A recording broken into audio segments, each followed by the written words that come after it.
Antes de, o más bien, como introducción a la parte final de precisamente del tiempo pasado continuo, vamos a hacer un repaso a lo que es la redacción de enunciados, que para este cuatrimestre espero que ya la mayoría más o menos reconoce algunos tipos de enunciados. Me voy a enfocar en tres enunciados, en tres tipos de enunciados.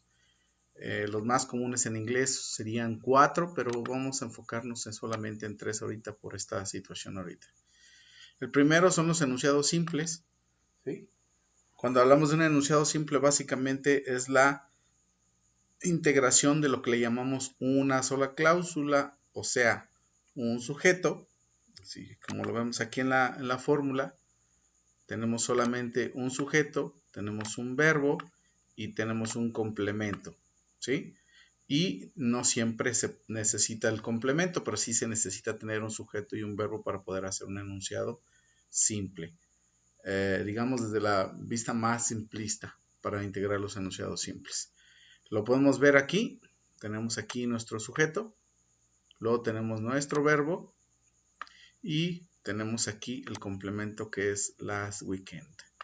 Ahí está, se complementa muy bien. Sería entonces un enunciado simple.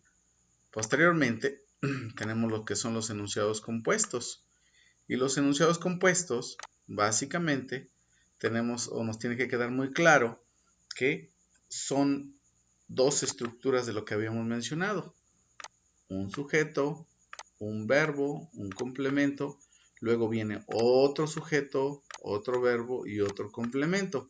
Pero si ustedes notan, aquí en esta parte central tenemos un recuadro que básicamente lo que nos está diciendo es que aquí en esta sección va a llevar lo que nosotros denominamos como un conector del enunciado, ¿sí?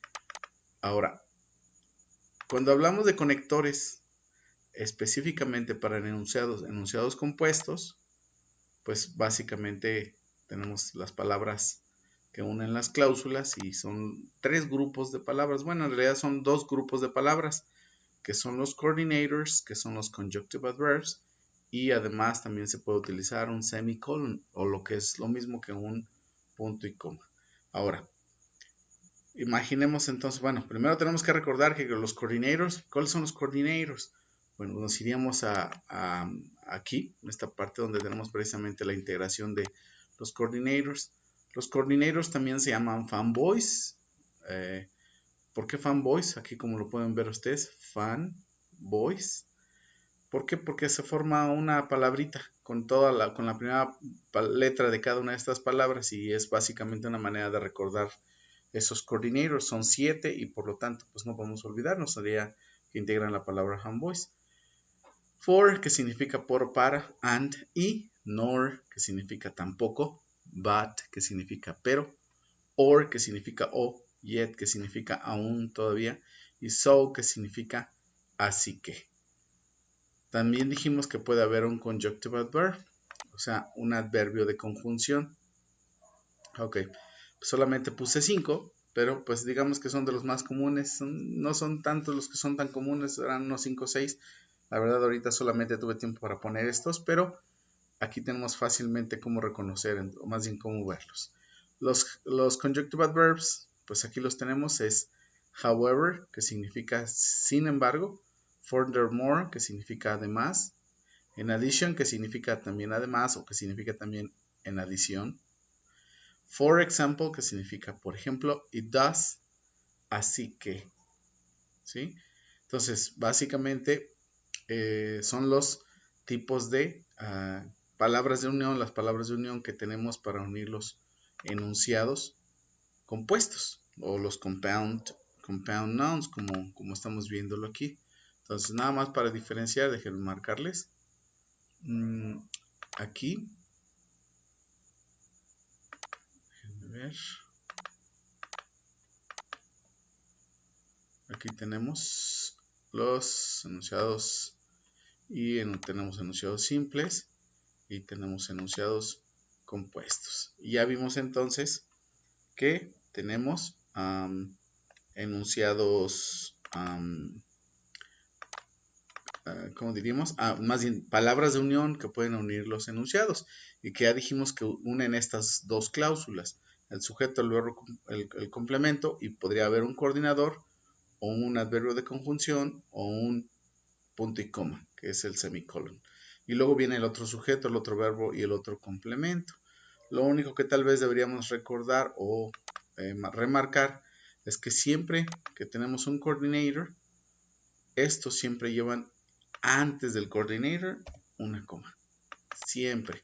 Ustedes siempre que tengan las cláusulas, siempre que escriban las cláusulas, aquí antes de un coordinator, pues van a tener que anotar una coma, ¿sí?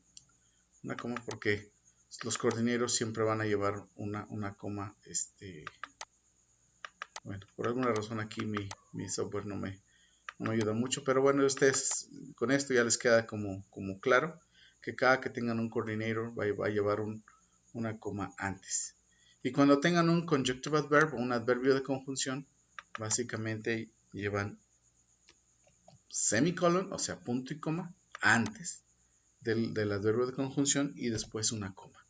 Esto siempre que ustedes tengan cualquiera de los adverbios de conjunción. Punto y coma y después coma.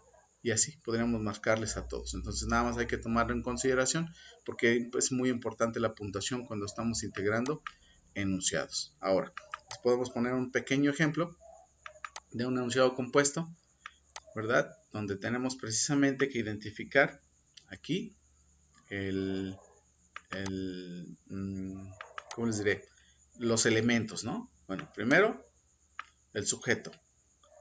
Luego, en este caso, tenemos un verbo compuesto. ¿Por qué verbo compuesto? Porque tiene un auxiliar y tiene un verbo con terminación ing en este caso. Básicamente en esa parte, en esa cláusula, en esa primera cláusula que dijimos, acuérdense que las cláusulas no necesitan los complementos para que estén completas, necesitan solo el sujeto y el verbo. Y en este caso, pues no tiene complemento, tiene verbo y tiene verbo, básicamente un verbo que está compuesto por un auxiliar y un verbo con terminación ing, y ya quedaría completa la oración. Luego tenemos so. So, si lo recuerdan, en la página siguiente es un coordinator. Y dijimos que los coordinators llevan aquí una coma antes, por lo tanto, antes de so de llevar coma. Posterior a esa palabra de unión, ustedes lo pueden identificar aquí, tenemos otra vez otro sujeto, y luego en este caso tenemos didn't go, que es el auxiliar que es el auxiliar de pasado, didn't, y el verbo go, que es el verbo acción que se va a utilizar. Y por último, pues aquí sí tenemos un complemento. Y ya estaría completo esta estructura, ¿no? Ahora, tal vez aquí nada más remarcarles que aquí tenemos precisamente nuestro coordinador, que es lo que estaba mencionando acá en esta sección, ¿sí? Que debemos en esta sección, entre cláusula y cláusula, tener nuestro coordinador. Y pues bueno, a lo mejor aquí el software lo medio lo cubrió, pero ahí está muy claro los elementos y nuestro tipo de unión. Ahora sí, va a depender el tipo de palabra de unión o la unión que tengamos para el tipo de enunciado que hagamos, ¿verdad? Puede ser, como decíamos, con un coordinator, un conjunctive adverb o un semicolon, y pues va a depender de eso. Después tenemos el último tipo de enunciados que queremos ver ahorita, que serían los enunciados complejos o complex sentences. En este tipo de enunciados, como ustedes pueden ver, también tenemos de manera muy clara, pues, tres elementos: un sujeto, un verbo y un complemento. Después tenemos una palabra de unión, que en este caso va a ser diferente a los enunciados compuestos. O sea, no va a ser ni un coordinator, no va a ser un conjunctive adverb y mucho menos va a ser un semicolon. Entonces sería otro tipo de palabra de unión que tengamos ahí. Y pues bueno, veamos entonces nada más. Posteriormente, después a la palabra de unión, tenemos nuestro segundo sujeto, nuestro verbo y nuestro complemento. Y ahora, lo que nos marca en este tipo de enunciados es básicamente que cuando tenemos enunciados complejos, los tipos de conectores o palabras de unión son subordinators. Y los subordinators, ¿sí? Perdón, aquí me equivoqué. No son coordinators, son subordinators. Sí, serían estos los más comunes que vamos a tratar de meternos en nuestro cerebro para empezar a utilizarlos o esperando que ya los estén utilizando.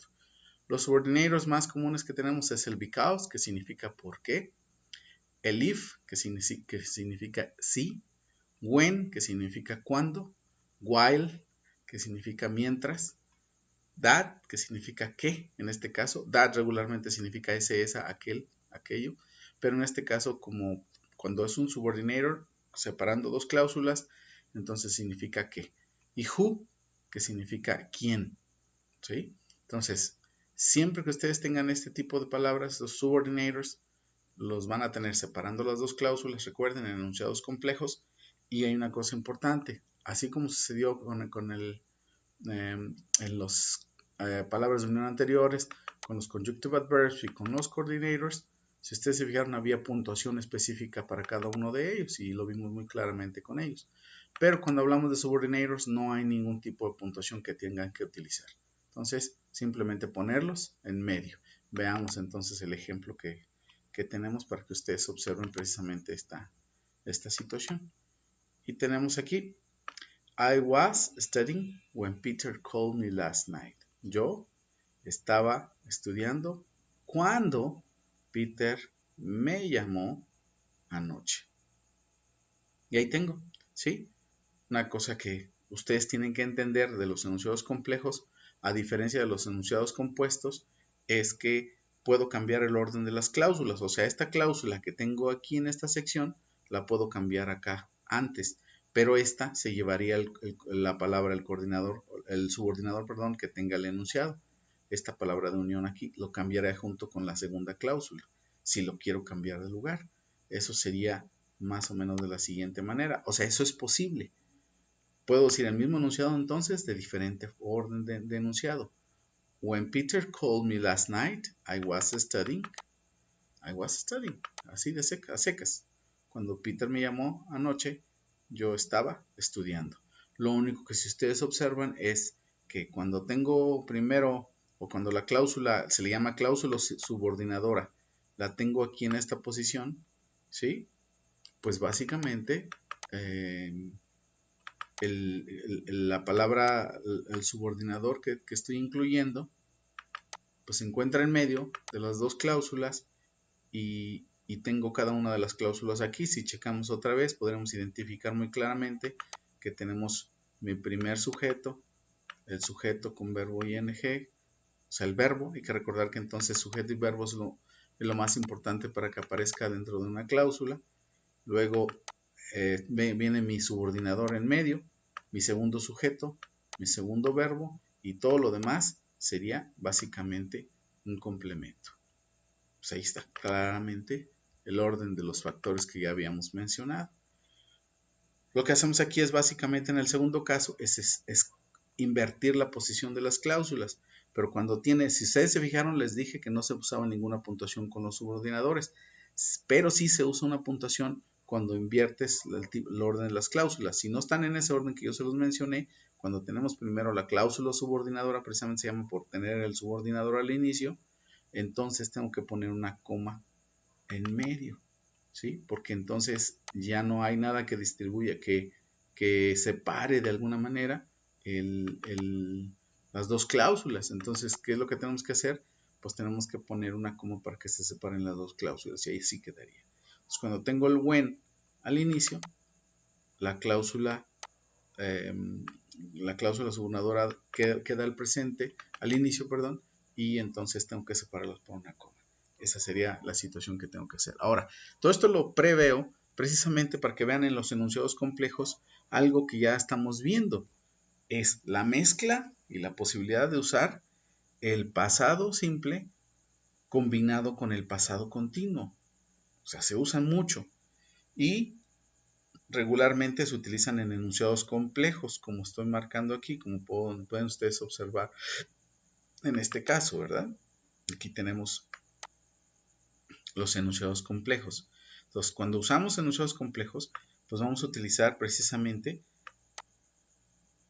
las palabras when, y también, como ustedes pudieron ver, también tenemos la palabra while, que significa mientras. O sea, esas dos palabras pueden inclusive a veces sustituirse y tienen más o menos la misma connotación, el mismo significado. Entonces aquí si dijéramos, diríamos por ejemplo, I was studying when Peter called me last night, o también I was studying while Peter called me last night. Significan básicamente, si ustedes analizan el significado, pues dices lo mismo. Yo estaba estudiando cuando Peter me llamó anoche, o yo estaba estudiando mientras Peter me llamó anoche. O al revés, cuando Peter me llamó, yo estaba estudiando. Y ya nada más el orden de los factores, pues ya no altera ahí el resultado. Para esto, el repaso de enunciados, que al mismo tiempo nos va a ayudar para recordar entonces las palabras de unión, pero que entonces tenemos que tomar en consideración cuando vemos el uso del when y el while con el pasado continuo, que en muchas ocasiones se van a mezclar tiempos diferentes. Y pues bueno, precisamente aquí lo que queremos es resaltar el uso del pasado continuo con el when y el while, y que ustedes tienen que identificar que se están haciendo enunciados de todos tipos, afirmativos, negativos o interrogativos, donde se hacen dos cláusulas que son básicamente enunciados complejos. Por ejemplo, aquí me está diciendo el sujeto, aquí me está diciendo el verbo junto con el auxiliar que tiene acá, y ya, es lo que necesitamos. Después tiene el when, que si recordamos, el when es la palabra de unión, es el subordinador, luego tenemos otro sujeto, luego tenemos otro verbo compuesto en ese caso y tenemos el complemento. Pues bueno, ahí está. Al inicio acá tenemos otra palabra interrogativa, pero que es como una especie de complemento antes de hacerlo. La pregunta nos dice, what were you doing when it was raining yesterday? ¿Qué estabas haciendo cuando estaba lloviendo ayer? ¿Qué estabas haciendo cuando estaba lloviendo ayer? Es la pregunta. Y lo único que tenemos que hacer, pues entonces, para responder una pregunta cuando está así de compleja, podría ser, si ustedes se fijan que la primera sección básicamente esta sección está en pasado, ¿sí? What were you doing? ¿Qué estabas haciendo en pasado continuo? Y en este caso se está viendo también el pasado continuo, pero puede ser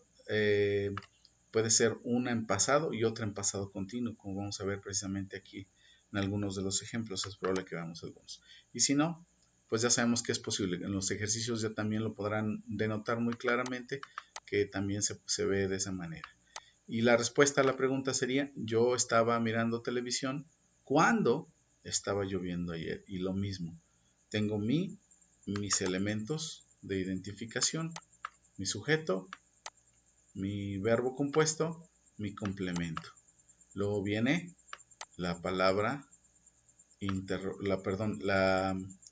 la palabra de unión, que en este caso es una palabra, pues sí, es una palabra interrogativa, pero que en este caso nos ayude más bien como subordinador a vincular las dos cláusulas, ¿no? Posteriormente viene otra vez la estructura de la cláusula, que dijimos que es un sujeto, que dijimos que es un verbo compuesto en este caso por el auxiliar was, y yesterday, que se utiliza como complemento. Tenemos otro ejemplo y podría ser una misma respuesta a esa pregunta, solamente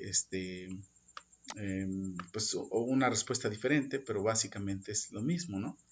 Y aquí te preguntan qué estabas haciendo cuando estaba lloviendo ayer. Yo estaba cenando, ahora utilizando el while, ¿sí? Que tenemos. Ya vimos que, pues bueno, su uso pues básicamente es el mismo que el when. Simplemente pues lo que queremos vincular. Y I was having dinner, estaba cenando mientras estaba lloviendo ayer. Ahora decimos mientras, pero pues básicamente viene con el mismo sentido. Si checamos otra vez los elementos, también tenemos sujeto, verbo y complemento. Otro sujeto, otro verbo y otro complemento. O sea, está completa la estructura. Son enunciados compuestos y es una posibilidad de que pudiéramos integrarlo. En este caso, vuelvo a insistir en que se encuentra los dos tipos de cláusulas se encuentran en pasado continuo, pero que si lo analizamos podría ser en otro tipo. Por ejemplo, I